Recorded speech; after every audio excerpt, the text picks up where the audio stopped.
నమస్కారం. తెలంగాణ రాజకీయాల్లో ఒక ఆసక్తికరమైన పరిణామం చోటు చేసుకుంది. భారాస పేటెంట్ అయిన ప్రాంతీయవాదాన్ని ఇప్పుడు తెలంగాణ కాంగ్రెస్ పూర్తిగా హైజాక్ చేసిందని చెప్పాలి. గత 10 రోజులుగా ప్రముఖ యూట్యూబర్ మాజీ ఎమ్మెల్సీ ప్రొఫెసర్ నాగేశ్వర్ కి పవన్ కళ్యాణ్ గారికి మధ్య ఒక విషయం మీద గొడవ నడుస్తోంది.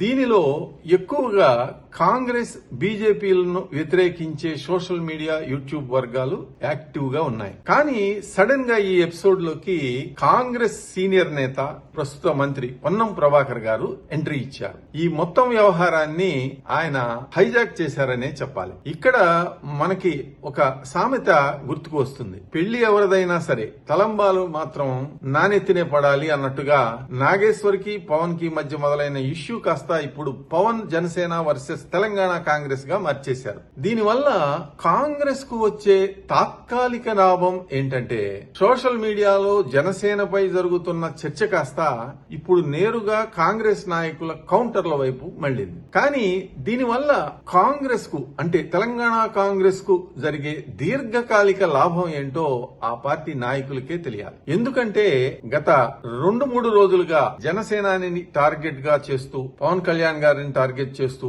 పొన్నం ప్రభాకర్ మాట్లాడుతున్న భాష, ఆయన వాడుతున్న ప్రాంతీయ సెంటిమెంట్ చూస్తుంటే ఆయన కాంగ్రెస్ నేత లేక బీఆర్ఎస్ లీడరా అనే అనుమానం సామాన్య ప్రజలకే కాదు రాజకీయ వర్గాలకు కూడా కలుగుతోంది. పవన్ తెలంగాణ మీ అయ్య జాగీరా అని ప్రశ్నించిన వెంటనే అంతే స్థాయిలో తీవ్రమైన ప్రాంతీయవాదాన్ని తెర మీదకి తీసుకొస్తూ అవును మా అయ్య జాగీరే, మా తెలంగాణ ప్రజల జాగీర్ అని పొన్నం తేల్చేశారు. నిజానికి భారతదేశంలో ఎక్కడైనా సభలు పెట్టుకునే హక్కు ఏ రాజకీయ పార్టీకైనా ఉంది. అది కనీస ప్రజాస్వామ్య సూత్రం. కానీ దాన్ని పక్కన పెట్టి తెలంగాణ ఆత్మగౌరవం పేరుతో పొన్నం మాట్లాడుతున్న తీరు ఇప్పుడు రాజకీయ వర్గాల్లో పెద్ద చర్చనీయాంశం అయింది. జాతీయ పార్టీ అయిన కాంగ్రెస్ ఎప్పుడు జాతీయ సమగ్రతను, అన్ని ప్రాంతాల సమానత్వాన్ని చాటుతోంది. కానీ అధికారంలో ఉన్న ఒక బాధ్యతాయుతమైన మంత్రి ఇలా ప్రాంతీయ విభేదాలను రెచ్చగొట్టేలా మాట్లాడటం ఏంటి అనే ప్రశ్నలు ఉదయించాయి. పవన్ ని ఉద్దేశించి కూట్లో రాయి తీయలేనోడు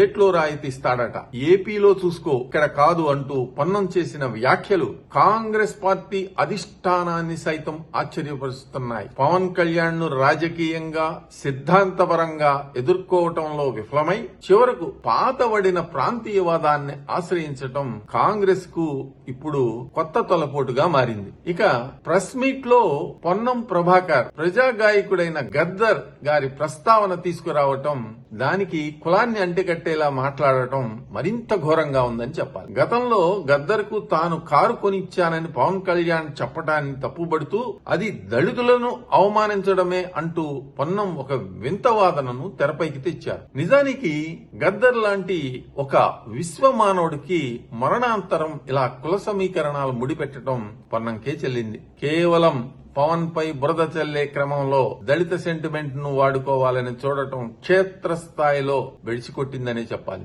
రాజకీయాల్లో ప్రత్యర్థుల విధానాలను, వారి వైఫల్యాలను ఎండగట్టడం చాలా సహజం. పవన్ కళ్యాణ్ తెలంగాణలో పార్టీ పెట్టి పోటీ చేస్తానంటే దాన్ని పొలిటికల్ గా ఎదుర్కొనే సత్తా తెలంగాణ కాంగ్రెస్ కు ఉంది. కానీ అదంతా పక్కన పెట్టి నువ్వు ఆంధ్ర లీడర్వి, ఇక్కడికి ఎలా వస్తావు అనే ధోరణిలో మాట్లాడటం చాలా ఎబ్బెట్టుగా ఉంది. ఈ తరహా మితిమీరిన ప్రాంతీయ ద్వేషం సమీప జీహెచ్ఎంసీ ఎన్నికల్లో రాబోయే రోజుల్లో హైదరాబాద్ లోని సెటిలర్లు, మరి జనసేన తెలుగుదేశం అభిమానులు యువతలో కాంగ్రెస్ పట్ల వ్యతిరేకత పెంచే ప్రమాదం ఉందని, పొన్నం గారి ఈ ఓవర్ యాక్షన్ చివరికి సొంత పార్టీకే నష్టం చేకూరుస్తుందని కాంగ్రెస్ శ్రేణులే బహిరంగంగానే గుసగుసలాడుకుంటున్నాయి. అదండి మ్యాటర్. మరో ఆసక్తికరమైన ఎడిటోరియల్ విశ్లేషణతో మళ్ళీ కలుద్దాం. సెలవు. నమస్కారం. మరిన్ని అప్డేట్స్ కోసం మా కాయ్ టీవీని సబ్స్క్రైబ్ చేసుకోండి. మా వీడియో కనుక మీకు నచ్చినట్లయితే లైక్ చేయండి, షేర్ చేయండి. మీ విలువైన అభిప్రాయాలను కామెంట్ బాక్స్ లో తెలియజేయండి.